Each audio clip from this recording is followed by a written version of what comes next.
अलैकुम सामीन 26 जुमादुल उखरा और 9 जनवरी है। ख़बर का उन्वान है अंगीठी के धुएं से 2 बच्चों की मौत। ख़बर थोड़ी तफसील से सुन लें। उत्तर प्रदेश के लखीमपुर खीरी के मैलानी इलाके में सर्दी से बचाव के लिए कमरे में जलाकर रखी अंगीठी 2 बच्चों के लिए मौत का सबब बन गई है। कस्बे के मोहल्ला वार्ड नंबर 12 में अंगीठी के धुएं से सांस घुटने से मासूम भाई बहन की मौत हो गई है। उनके वालिदैन की हालत गंभीर है, वो भी बेहोश हो गए हैं। उन्हें लखनऊ रेफ़र किया गया। इस हादसे से मरने वालों के ख़ानदान में कोहराम मचा हुआ है।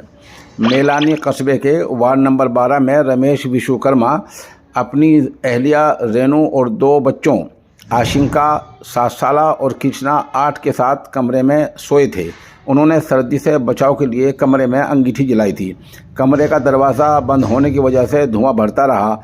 आज मंगल के दिन सुबह जब काफ़ी देर तक उनके कमरे का दरवाज़ा न खुला तो दूसरे अहले खाना ने आवाज़ लगाई। कमरे से कोई आवाज़ नहीं आई। इस पर घर वालों को अनहोनी की उम्मीद हुई, अनहोनी का खदशा हुआ।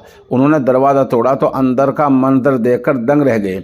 बिस्तर पर कृष्णा और आशिंका मुर्दा हालत में थे, जबकि उनके माँ बाप बेहोश थे। अहले खाना उनको लेकर अस्पताल पहुँचे। गंभीर हालत होने की वजह से उन्हें लखनऊ के लिए रेफ़र कर दिया गया है। पुलिस मौके पर पहुंच गई है और जांच शुरू कर दी है। बहरहाल इस तरह रात को अंगीठी जलाकर सोने से बचना चाहिए। उसकी बहुत ज़्यादा गर्मी और धुआं मौत का सबब बन सकता है।